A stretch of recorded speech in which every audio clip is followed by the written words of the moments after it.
Ali Larijani कौन थे? बड़े कम गो थे और उन्होंने सारी जिंदगी ईरानी गवर्नमेंट के लिए काम किया। उनके भाई के पास भी की पोजीशन थी, खामनाई हैं। उन्होंने जवाब दिया है कि अब हम नेगोशिएट नहीं करेंगे, हम बदला ही लेंगे। लेकिन यही नहीं पता चल रहा कि वो खुद कहाँ हैं। अब गुलाम रजा सुलेमानी जो हैं ब्रिगेडियर जनरल थे। किस चीज़ के ब्रिगेडियर जनरल थे? बसीज एक पैरामिलिट्री फोर्स है, उसके वो ब्रिगेडियर जनरल थे। पाकिस्तान का जो एक शिप जो है वो स्ट्रेट ऑफ हार्मूज से गुजरा है, तो वो शायद कहते हैं कि वो एक सेफ पैसेज, सेफ एरिया हमने इन्वेंट कर लिया है, अगर दूसरे शिप भी वहां से गुजरेंगे।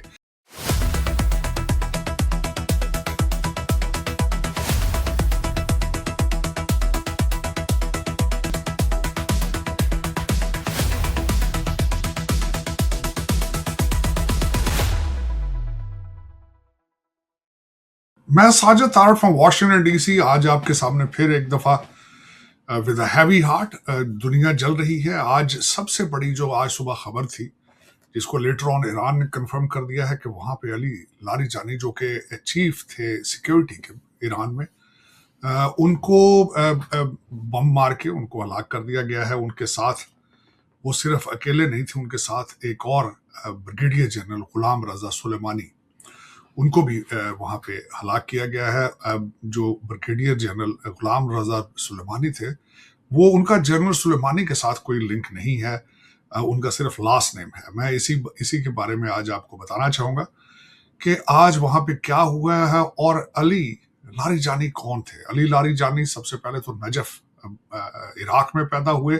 उनकी फैमिली शाह के बाद इराक चली गई थी और वहीं पे वो पैदा हुए, और उसके बाद उनको कहा जाता है कि he was a Kennedy of Iran.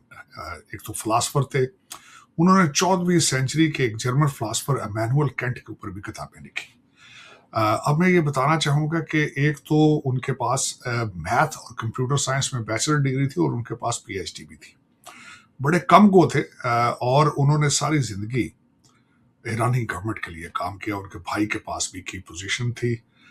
10 साल वो ईरान के अंदर मीडिया के इंचार्ज रहे, और फिर उसके बाद जो नेगोशिएट इस वक्त जो रजीम है, जैरेड कुशनर और स्टीव विटकॉफ के साथ भी नेगोशिएट वही करते थे। बल्कि उनके ऊपर ही was a very intelligent person. Barack Obama के साथ जो एटॉमिक डील थी, जो उसके भी मूजद वही थे। तो उनकी लास्ट उनकी अपीयरेंस जो ईरान के अंदर थी, वो जो अल-कुद्स डे मनाया गया था उस दिन उनकी थी, जिसके बारे में अमेरिका की तरफ से यहाँ से एतराज़ात हैं कि वो शायद आर्टिफिशियल इंटेलिजेंस जनरेटेड मूवी थी। वो जो अल-कुद्स वाले जो सारा सिलसिला था, यहाँ पे अमेरिका में कहा जाता है कि सारा it was prepared by the artificial intelligence. तो एक तो ये आज सबसे बड़ी। अब इसके बाद एक क्वेश्चन ये भी है कि अगर उनको इस तरह हलाक कर दिया गया तो अब नेगोशिएट कौन करेगा? ये एक बहुत बड़ी बात है। ही वाज 67 years old, और अब देखा जाए तो उसके बाद बड़ा गम और गुस्सा ईरान के अंदर। और जो इस वक्त आयतुल्ला मुज्तबा खामनाई हैं, उन्होंने जवाब दिया है कि अब हम नेगोशिएट नहीं करेंगे, हम बदला ही लेंगे। लेकिन यही नहीं पता चल रहा कि वो खुद कहाँ हैं, जिंदा हैं, किस हालत में हैं। कुछ लोग कहते हैं कि शायद मास्को चले गए हैं, उनकी 2 टांगों के ऊपर चोटें थी, उनके चेहरे के ऊपर चोटें थी, और जो उन्होंने अगले दिन स्टेटमेंट भी दी है, वो कहते हैं उनकी आवाज़ नहीं, किसी और की आवाज़ थी। ये एक बहुत बड़ा कंफ्यूजन है इस वक्त चल रहा है दुनिया के अंदर। इस वक्त बीबी नेतन्याहू की चौथी वीडियो आ चुकी है। लोग बार बार कहते हैं कि उनकी भी सारी वीडियो आर्टिफिशियल इंटेलिजेंस प्रिपेयर्ड है उनकी तरफ से।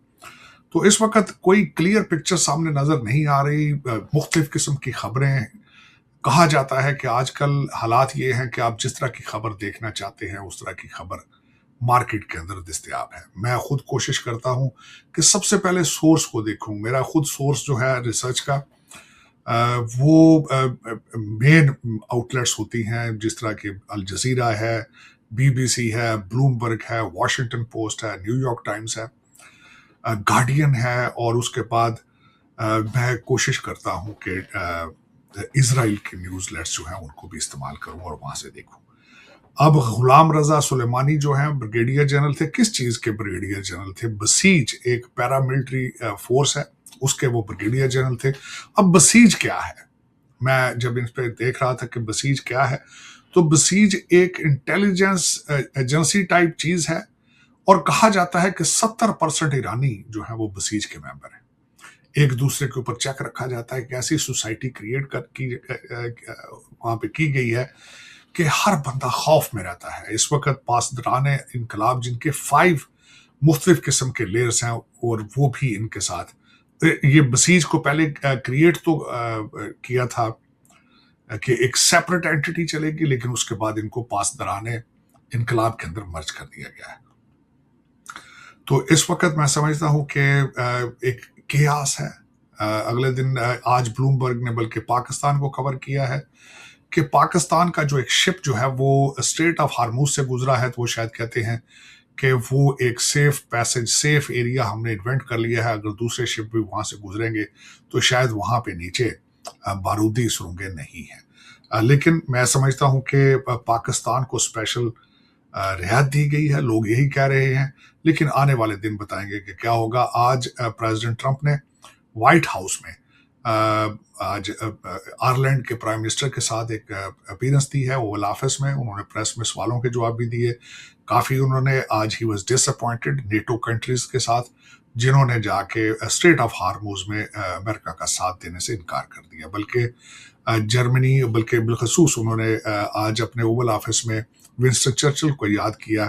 تو انہوں نے کہا کہ الٹیمیٹلی جن سے لوگوں سے میں ڈیل کر رہا ہوں، پرائم منسٹر آف یو کے، ہی از ناٹ ونسٹن چرچل. ہم نے کافی قربانیاں دی یورپ کے لیے. وہ کہتے ہیں میں ہمیشہ ان کے ساتھ کھڑا رہا ہوں یوکرین میں، اور اس طرح کی کئی انہوں نے مثالیں دی، لیکن ہمارے ساتھ آج وہ کھڑے نہیں ہیں.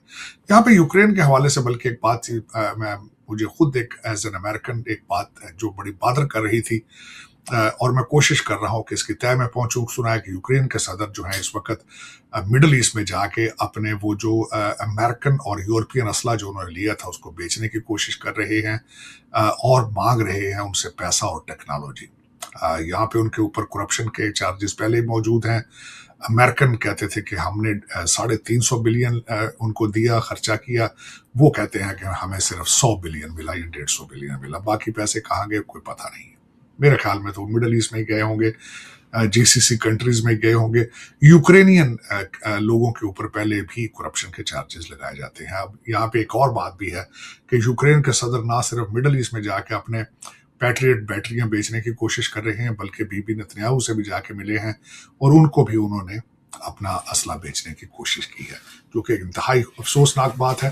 As an American taxpayer میرے لیے ایک شرمندگی ہے کہ ہمارا خون پسینہ اس طریقے سے انٹرنیشنل مارکیٹ میں جا کے بک رہا ہے پیسوں کی خاطر. تو یہ میں اس وقت جو میں نے بتایا کہ آج پھر ایک ہیوی ہارٹڈ میرے لیے تکلیف دہ ہے جنگ کے بارے میں بات کرنا. I am an anti war person. چاہے جو بھی مارا جائے میں اس کو ایک میں سمجھتا ہوں کہ ایک تکلیف دہ بات ہے. تو میرا سا خیال ہے کہ آئے مل کے رمضان کے آخری عشرے میں انسانیت کے لیے دعا کریں، چاہے انسان کوئی بھی ہو، لیکن ہر ایک کی جان پیاری ہوتی ہے. پاکستان ہمیشہ زندہ باد.